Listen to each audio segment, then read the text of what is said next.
Hi there everyone, welcome to my channel. So in this video, we will talk about how to find your passion. Before we start, I would like to say thank you so much to all my viewers, silent viewers, and supporters in my channel. Thank you for watching my videos. If you are new with my channel and then you like this video, please hit the like button. Don't forget to share and please support my channel guys by clicking the subscribe button. So let's begin. How to find your passion. Finding your passion is a deeply personal journey and there isn't one size fits all approach. However, here are some steps you can take to help you discover your passion.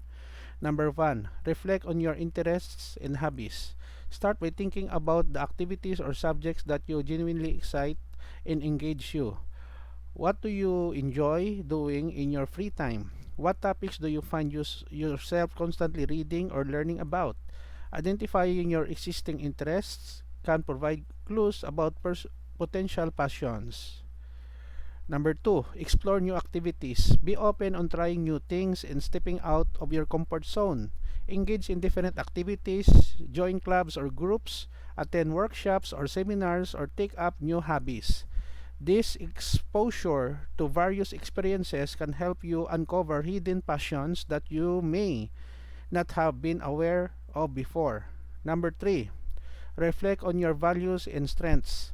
Consider what values are important to you and what strengths you possess.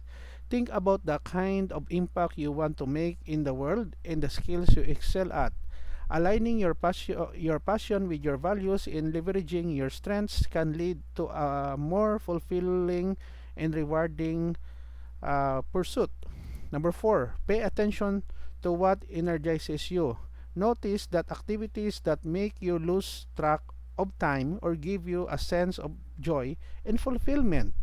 Pay attention to moments when you feel truly alive and engaged. These moments can offer valuable insights into your passion. Number 5, seek inspiration from others. Look for role models, mentors, or people who inspire you in the fields of areas of interest. Read books, watch documentaries, or listen to podcasts related to subjects that intrigue you. Learning about others' journey and experiences can provide inspiration and guidance in finding your own passion. Number 6, embrace curiosity and experimentation. Be curious and open-minded. Allow yourself to explore different avenues without the fear of failure. Understand that finding your passion is a process of trial and error. Give yourself permission to experiment and learn from each experience along the way. Number 7, reflect on your childhood dreams. Childhood dreams often provide clues about our authentic interests and passions. Reflect on what you aspired to be or do when you were younger. While your aspirations may have evolved, there might be underlying elements that can guide you towards your passion. Number 8, take small steps. Once you have identified a potential passion, take small steps to explore it further. Dive deeper into subject through research, connect with like-minded individuals, or engage in relevant projects or activities. By taking action, you can gain a better understanding of whether it truly resonates with you.